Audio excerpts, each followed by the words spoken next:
Langkah pegiat senior dalam mencari keadilan, Probolinggo CB News Indonesia. Haji Bukhori Muslim warga Kelurahan Mayangan Kota Probolinggo, dalam usianya yang ke-68 ini tetap semangat dengan langkah untuk mencari keadilan di negeri yang tercinta ini. Haji Bukhori Muslim, keluar masuk di institusi yudikatif, legislatif maupun eksekutif, hanya satu tujuannya yakni mendapatkan keadilan. Pasalnya, puluhan tahun dia tidak menikmati apa yang menjadi hak dirinya dan keluarga. Untuk lebih jelasnya, mari kita ikuti obrolan pagi CB News Indonesia bersama Haji Bukhori Muslim, Selasa tanggal 12 September tahun 2023. Mamat Abdullah dan Gogon Harum koresponden CB News Indonesia mengabarkan dari kota Probolinggo, Jawa Timur.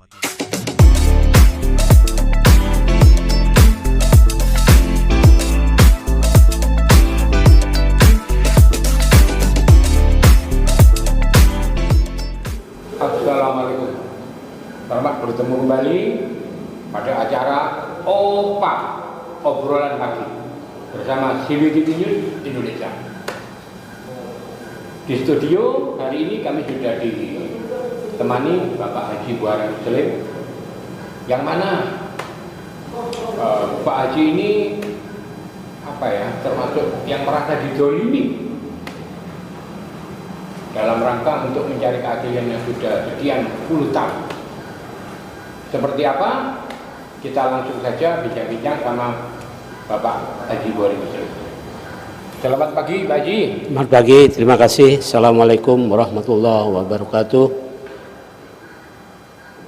Terima kasih banyak pada tim CB News TV Indonesia yang mana menyempatkan meliput tentang riwayat dan kronologis apa yang saya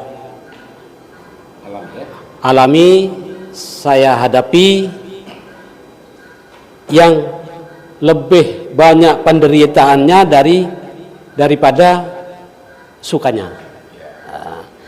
Nah, saya ingin menyampaikan supaya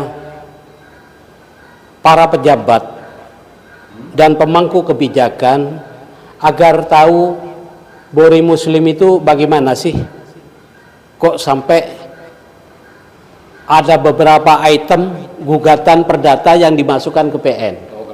Ya, ini perlu saya sampaikan atau saya klarifikasikan supaya beliau-beliau yang memangku jabatan atau memangku kebijakan khususnya di kota Probolinggo, yaitu eksekutif, yudikatif, kalau legislatif sudah memberikan jawaban. Lengkapnya bisa melihat ya, maupun mendengar ya, biar didengar dari biar beliau-beliau tahu, mendengar, oh ceritanya seperti ini.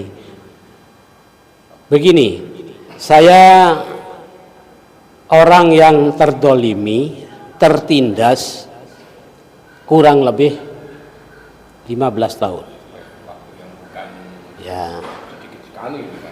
Ini sebetulnya yang saya bawa ke ranah hukum untuk gugatan nomor 18 dan nomor 22 dan nomor 23 itu hanya simbolisnya saja. Ini berarti 3 gugatan yang udah 3 gugatan ini simbolis. Ya, masih banyak yang saya ini, tapi bagi saya hanya cukup 3 ini, biar nanti publik tahu, terutama bapak-bapak pejabat tahu. Contoh, kemarin kita masukkan gugatan nomor 23. Tentang apa itu, Pak? Mungkin bisa ditunjukkan. Ya, tentang gugatan ganti rugi. Ganti rugi apa itu? Ganti rugi lahan yang tidak bisa tidak bisa produksi, tidak bisa dimanfaatkan gara-gara ada surat dari pemerintah waktu itu tahun 2005 bahwa tanah yang bersertifikat 5 SHM ini disuruh merusak, disuruh nanam mangrove yang ditebang, padahal saya tidak pernah nebang. Yang ketiga, disuruh serahkan semua sertifikat kepada pemerintah kota. Itu ada suratnya. Oke. Kop- Bentar Pak, saya butuh. Ini alamatnya di mana ini Pak? Masalah apa mangrove yang tidak bisa ditanam itu alamatnya di mana? Alamatnya dari studio ini kira-kira 300 meter ke timur.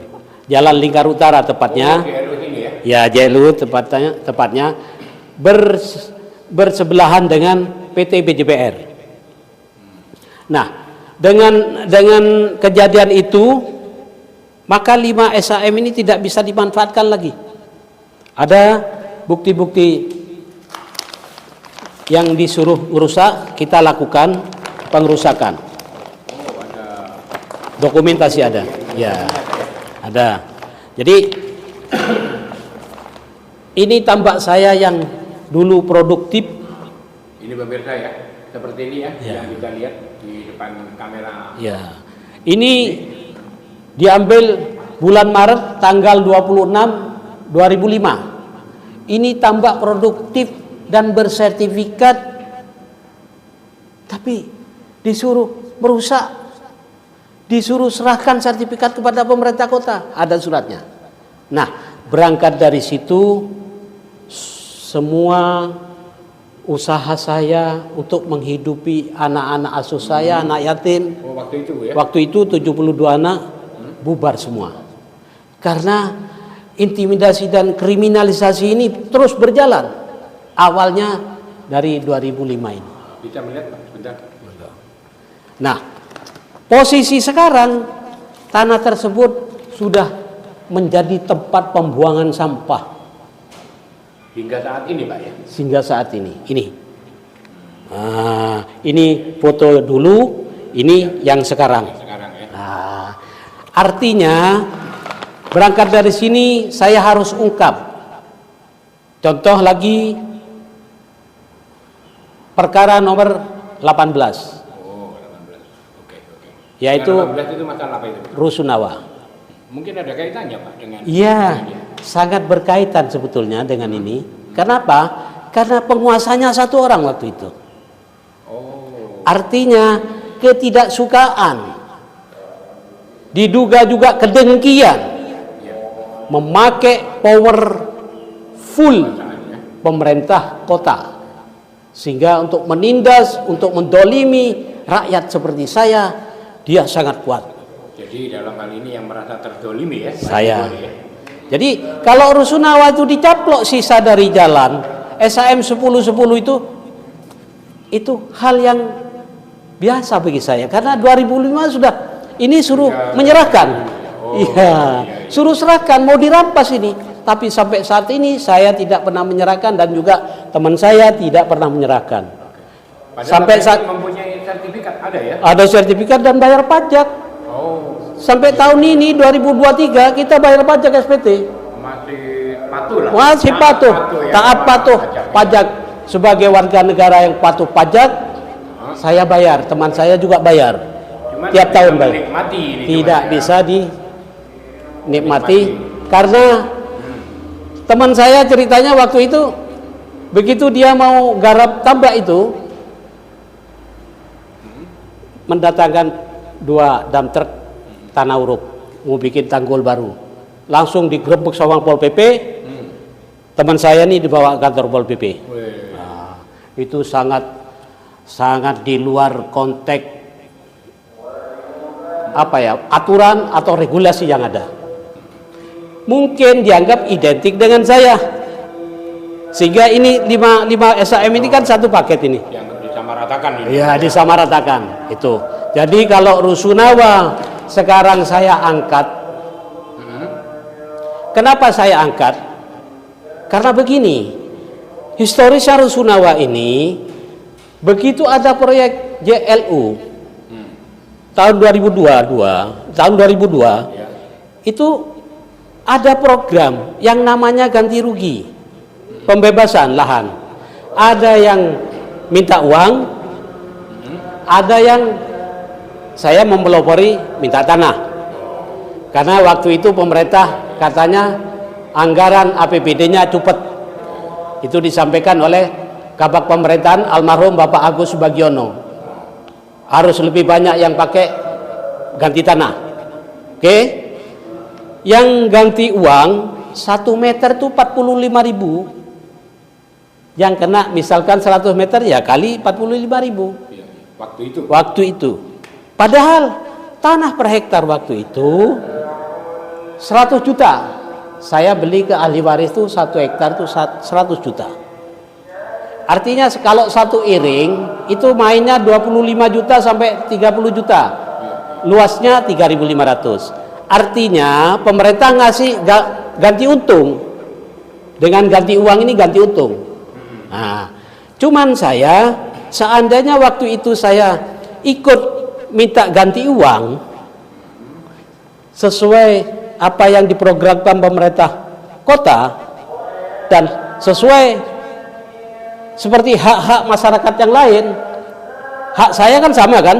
Seandainya saya minta uang penggantian 3.000 meter yang kena JLO itu, maka saya akan dapat 135 juta kalau saya minta ganti uang.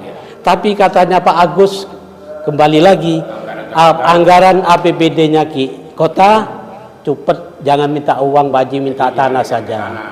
Akhirnya saya diganti tanah 3.000 diganti 9.000. Sebetulnya saya masih merugi. Kalau 135 juta itu saya belikan tanah dapat 1,5 hektar. Nah itu loh Pak. Ini perlu bapak-bapak yang memangku kebijakan. Iya, perlu digarisbawahi, perlu diketahui publik, terutama bapak-bapak pemangku kebijakan di Kota Probolinggo ini, supaya ada pemikiran yang jernih, pemikiran yang rasional. Kenapa Bohri Muslim ini dapat ganti 9.000? Kenapa mau? Karena waktu itu wali kota Bapak Banardi dan para pembantunya sangat baik hubungannya dengan saya. Jadi iya pada saat Pak Banardi, sehingga saya tidak ngotot minta ganti uang, enggak. Diganti tanah, oke. Walaupun 9.000, 3.000 kali 3 kan sama dengan yang sebelah barat. Saya diganti 3 kali juga sebelah barat. Itu ada SK-nya Pak, SK wali kota. Supaya publik tahu ada 2 SK. Yang sebelah barat punya saya kena 100.800 diganti 4.000, SK-nya ada. Yang sebelah timur 3.000 diganti 9.000, ada SK-nya. Kembali lagi sisa dari SAM 1010 yang dibangun Rusunawa. Kembali ke Rusunawa lagi. Seandainya Pak Banardi itu duduk lagi waktu itu, tidak akan ada polemik. Tidak akan terjadi seperti sekarang ini. Kenapa? Pasti Pak Banardi panggil saya, Pak Bohri, ini mau dibangun Rusunawa, sisanya bagaimana? Pasti kita berunding. Nah, karena wali kotanya sudah berganti dan pernah mendolimi saya seperti itu tahun 2005 itu. Ya, buat apa memanggil saya? Tapi saya masih punya keyakinan kebenaran itu akan muncul. Kebenaran akan dibenarkan oleh Allah. Pada satu saat saya akan urus itu. Yang jelas benang merahnya pemerintah kota boleh buka file berapa penggantian per meternya waktu itu yang ganti uang, dan berapa harga NJOP tanah-tanah waktu itu tahun 2002 itu, boleh lihat di NJOP di kota itu. Nah gitu loh Pak. Jadi mari kita rasional lah. Oke. Nah, ke perkara nomor 22. Sebentar Pak. Ya. Saat ini ke perkara nomor 18 Rusunawa. Ya, Rusunawa. Saat ini kan masih berjalan itu. Masih berjalan persidangan. Ini pemirsa ada titik terang dan menemukan solusi yang terbaik. Ya. Kan begitu Pak. Mudah-mudahan nanti PN dalam hal ini mengadili yang seadil-adilnya. Iya. Karena saya ini korban. Mohon maaf kata, saya bukan pengemplang uang rakyat. Saya korban korban dari perbuatan dolim yang terindikasi diduga yang melakukan itu adalah penguasa waktu itu. Saya korban. Mudah-mudahan PN memberikan apa?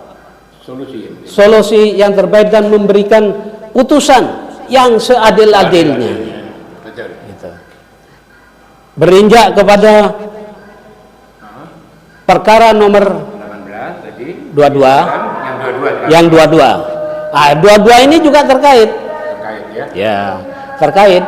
Kenapa saya bilang? Iya. Apa itu? Apa ini? BJPR. Ya. Kenapa terkait?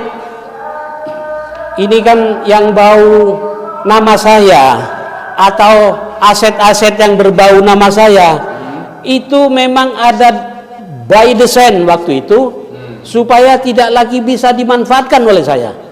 Itu intinya itu. Kalau saya sudah tidak bisa bercocok tanam, tidak bisa berusaha, tidak bisa berkomunikasi sesuai apa sosial masyarakat yang seperti yang lain. Contoh, jangan coba-coba kepala dinas ngobrol dengan saya di tempat terbuka. Besok dia akan pindah. Itu konsekuensi. Sehingga kekejaman itu saya rasakan. Luar biasa. Kembali lagi BJPR. BJPR ini orang datang. Oke. Dia unyuk-unyuk datang membangun. Yang namanya BJPR Bakor Resort apa-apa itu. Ya. Jadi tanpa sosialisasi dengan masyarakat sekitar, mau bangun apa, mau gimana, ternyata dia langsung menancapkan semacam ini Pak, punya ada ya kayak peta lah ya, ya. Tempatnya gimana mungkin bisa jadi. Ya sebetulnya kalau kita mau berpikir rasional, profesional, yang kira-kira mengacu kepada undang-undang yang dibikin, regulasi yang dibikin oleh pemerintah daerah atau provinsi atau pusat, itu kan harus bukan untuk dilanggar, kan untuk diikuti. Nah, contohnya begini, ini terindikasi BJPR ini ada indikasi kuat, ada backup power. Kenapa? Waktu dia menancapkan usaha pertama, di tata ruangnya aja sudah salah. RT/RW ini ya? RT/RW-nya sudah salah. Rekreasi ini ada sebelah timur sana. Posisinya perumahan Aroberme sisi timur, ada jalan ke utara. Di sana nanti akan direncanakan dibangun pariwisata. Bahari. Di sini diterangkan ada pariwisata ini. Ya, gambar matahari ini. Bukan di depan pintu pelabuhan PPI, bukan. Padahal ini peruntukannya, Pak. Ini peruntukannya abu-abu ini untuk industri dan pergudangan. Seperti setplan di PPI di provinsi, kantor provinsi, jelas di situ. Untuk apa? Pintu masuk sebelah kanan ini untuk pergudangan, menampung hasil tangkapan para nelayan untuk hasil perikanan. Itu layoutnya di situ. Nah, sesuai di sini RT/RW-nya. Ini 2006 sampai 2016 berlaku ini. Ini harus ditaati, bukan untuk dilanggar ini. Ini 2009 sampai 2029. 28 udah 2009 sampai 2029. Oh, iya. Ini harus dia taati. Apa? Ini abu-abu. Industri dan pergudangan. Iya. Tapi faktanya nyatanya sekarang kan tempat rekreasi itu. Iya. Bagaimana bikin rekreasi di situ? Wong polusi seperti itu dari pabrik, Betul. kegiatan pelabuhan. Iya. Bagaimana orang mau santai? Jadi tolong pemerintah yang sekarang itu membenahilah semua ini. Karena mungkin regulasi yang dulu itu tidak ditaati, ya sekarang harus ditaati. Kan gitu. Oke. Nah, dengan penutupan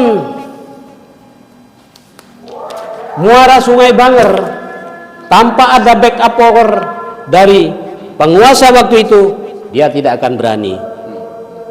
2014 sudah jelas disuruh membongkar tanggul atau penutupan muara yang dibangun oleh PT BJPR. Jelas ini dari Kementerian PU, dari kantor dinas PU.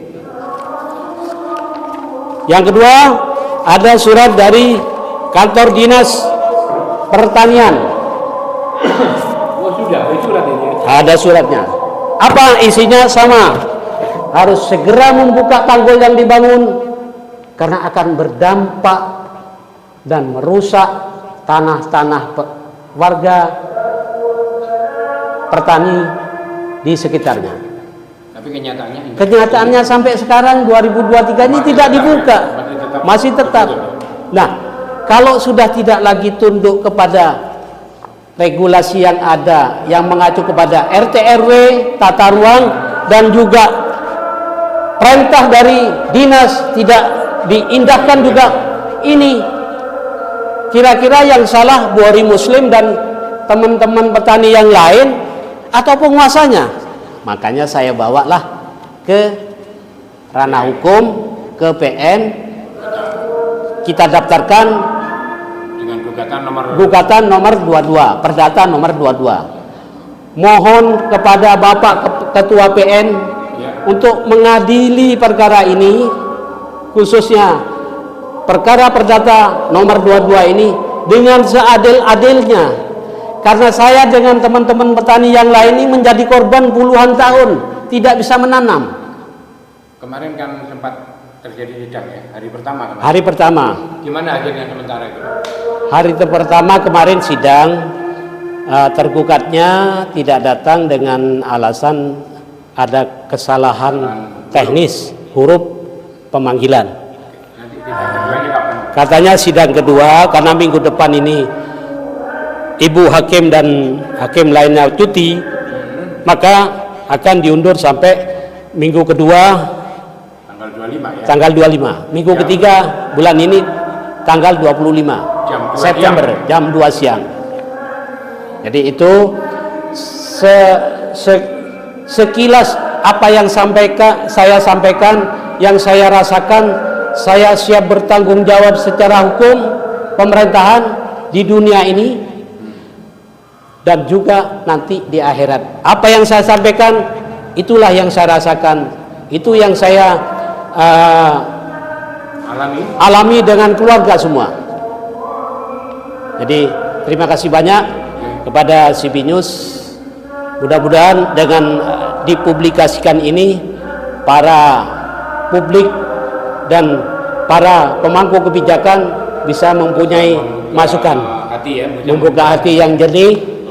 Untuk saya tidak perlu pembelaan sebetulnya, tapi mari kita berpikir rasional. Betul. Ya.